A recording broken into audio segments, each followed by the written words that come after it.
எல்லாருக்கும் வணக்கம். இந்த வீடியோவில் வந்து இந்த வருடம் குரு பெயர்ச்சி நடக்க போகுது.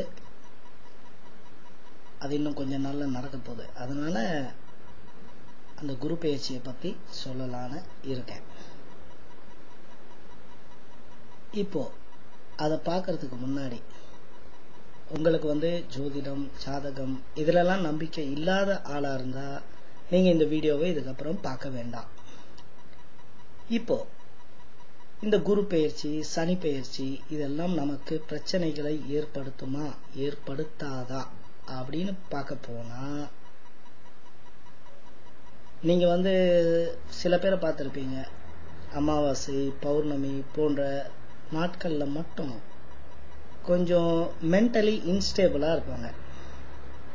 ஏன்னா அந்த அழுத்தம், ஒரு சேட்டிலைட்டான அந்த சந்திரன் கிரகம் பக்கத்துல வரும்போது, இல்ல அது இல்லாத போது அந்த அழுத்தம் வந்து டிஃபரன்ஸை ஏற்படுத்தி மென்டல் இம்பேலன்ஸை ஏற்படுத்துது.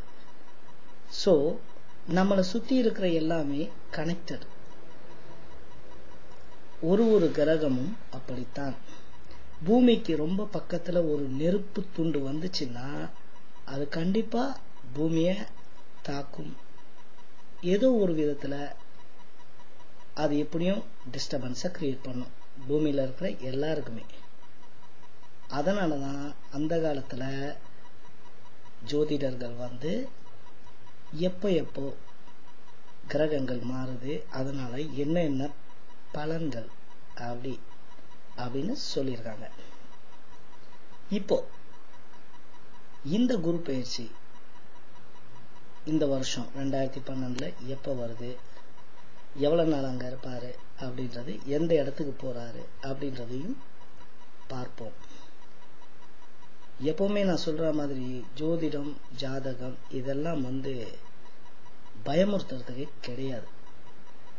அது எதுக்குன்னா, வாழ்க்கையில ஒடிஞ்சு போய் இருக்கிறவனை அவன் மனசுக்கு தெம்ப கொடுத்து இன்னும் நல்லா வாழ்வ, இந்த சனி பெயர்ச்சி, இந்த குரு பெயர்ச்சி உனக்கு ஹெல்ப் பண்ணும் அப்படின்ற நம்பிக்கையை வளர்க்கறதுக்காகத்தான் இந்த கலை.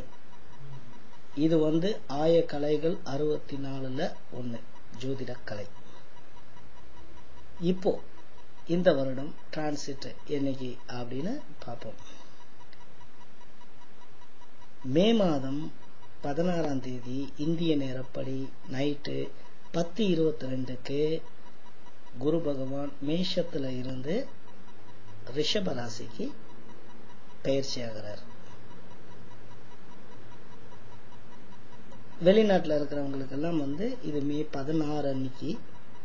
ஸோ இந்தியாவில் வந்து மே 17 அன்னைக்கு குரு பெயர்ச்சியை விமரிசையா கொண்டாடுவாங்க.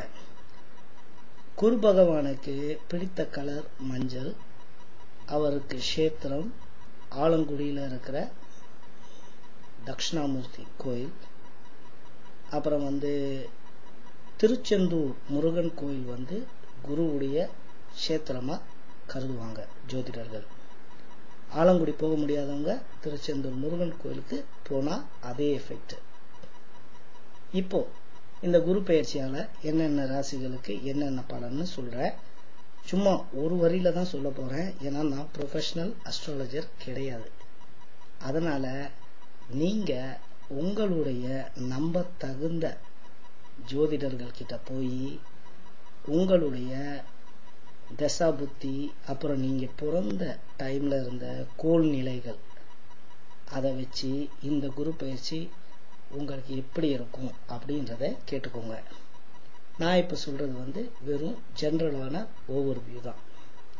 இப்போ முதல் ராசி மேஷ ராசிக்காரவங்களுக்கு, மேஷராசி உங்க ராசியில தான் வந்து ஒரு வருடமா குரு பகவான் தங்கியிருந்தார். அதுக்கு பேர் வந்து ஜென்ம குரு அப்படின்னு சொல்லுவாங்க. ஜென்ம குருல என்னென்ன பண்ணியிருப்பாருன்னா, நிறைய செலவுகளை ஏற்படுத்தியிருப்பார். செலவுகள் வந்து சில நேரம் அது சுப செலவுகளா இருக்கலாம், கல்யாணமா இருக்கலாம், வீடு கட்டுறதா இருக்கலாம். ஸோ பணம் தங்கி இருந்திருக்காது. இப்போ உங்க ராசியை விட்டுட்டு 2வது இடமான ரிஷபத்துக்கு போறாரு. 2ஆம் இடம் தனஸ்தானம். சோ இப்போ 2ஆம் இடத்துல குரு இருக்க போறதுனால நிறைய நன்மைகளை தரப்போகிறார். அதாவது ஸ்பெஷலா பணம் சம்பந்தப்பட்ட விஷயங்கள்ல. அதனால இல்லத்துல மகிழ்ச்சி பொங்கும். இப்போ அடுத்த ராசி சொல்றேன்.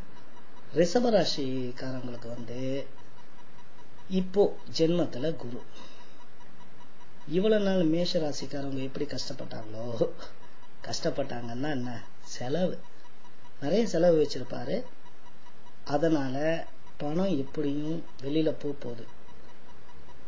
நீங்க கிளவரா வீடு கட்டுறதோ நகை வாங்குறதோ அந்த மாதிரி இன்வெஸ்ட்மெண்ட்ல இறங்கினா நல்லது.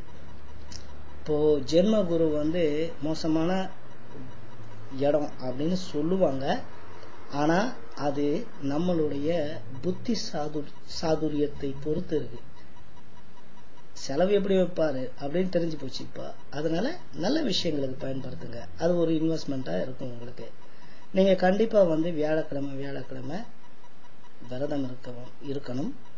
முடிஞ்சா வியாழக்கிழமை கோயிலுக்கு போய் குரு பகவானுக்கு, அதாவது தட்சிணாமூர்த்திக்கோ இல்ல நவகிரகத்துல குரு இருப்பாரு அவருக்கோ தீபம் ஏத்தணும்.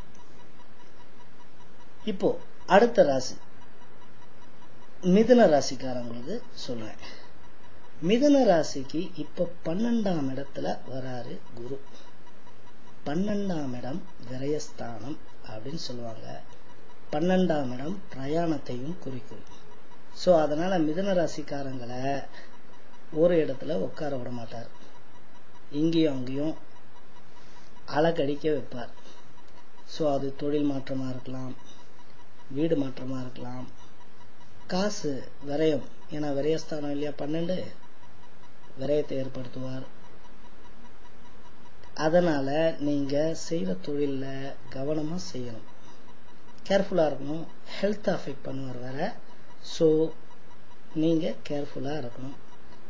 இப்போ விரயம் நிறைய ஆகக்கூடாது அப்படின்னாக்கா நீங்க ஒரு முறை இந்த ஆலங்குடி தட்சிணாமூர்த்தி கோயிலுக்கும் சூரிய நாராயணர் கோயில், இதுவும் தமிழ்நாட்டில் இருக்கு, இந்த 2 கோயிலுக்கு ஒரு முறை போயிட்டு வர்றது நல்லது. 3வது கடகராசி. இப்போ கடகத்தை பத்தி சொல்றதுக்கு முன்னாடி இந்த குரு பயிற்சியால பெனிஃபிட் அடைய போற ராசிகள் என்ன அப்படின்னு பார்த்தாக்கா டெஃபினட்டா மேஷம், அடுத்து கடகம். ஏன்னா 10ஆம் இடத்துல இருந்து லாபஸ்தானத்துக்கு வராரு இப்போ. அதுக்கு அடுத்து கன்னி, ஏன்னா ரிஷபத்துல இருந்து 5ஆம் பார்வையால கன்னியை பார்ப்பாரு. அதுக்கு அடுத்து விருச்சிகம், 7ஆம் பார்வையால குரு பார்ப்பாரு.